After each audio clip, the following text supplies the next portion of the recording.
کسی نے حضرت مولا کائنات مولا علی کرم اللہ وجہہ الکریم رضی اللہ تعالیٰ عنہ سے رزق کے متعلق سوال کیا۔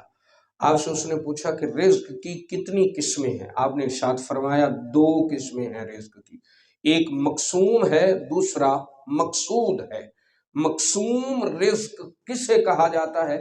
تو آپ نے فرمایا جو قسمت میں لکھ دیا گیا ہو، یعنی اس کو پھینکتے بھی رہو پھر بھی تمہیں مل کر رہے گا، اسے مقسوم کہا جاتا ہے۔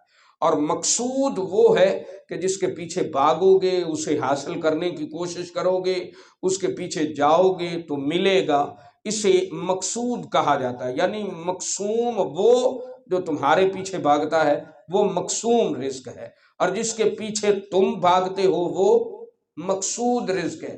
جو تمہارے پیچھے بھاگے، تمہیں بن مانگے بن محنت کیے جو ہے وہ مل جائے، اسے مقسوم رزق کہا جاتا ہے، اور جس کے پیچھے تم بھاگو اسے مقصود کہا جاتا ہے۔ یہ حضرت علی رضی اللہ تعالیٰ عنہ نے اسے جواب دے دیا۔ آگے سے وہ بولا ہم ایک شخص کو زنجیروں میں جکڑ کر بند کر کے تالے لگا کے اس کو ایک کمرے میں بند کر دیتے ہیں، دروازے بند کر دیتے ہیں، تالے لگا دیتے ہیں، تو اس کا رزق کہاں سے آئے گا؟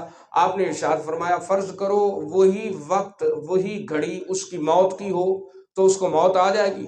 اس نے کہا ہاں بالکل موت تو اس کو آ جائے گی، اس کو وہاں بھی آ جائے گی، کیونکہ اللہ تعالیٰ نے ارشاد فرمایا فی بروج مشیدہ، مضبوط برجوں میں بھی چلے جاؤ تو موت تو تمہیں وہاں بھی آ جائے گی، موت وہاں بھی آ جائے گی۔ تو آپ نے ارشاد فرمایا بس یہی مسئلہ ہے کہ جہاں سے اسرائیل اس کی روح قبض کرنے کے لیے آ جائے گا، وہاں سے حضرت میکائیل بھی اس کا رزق لے کر پہنچ جائیں گے۔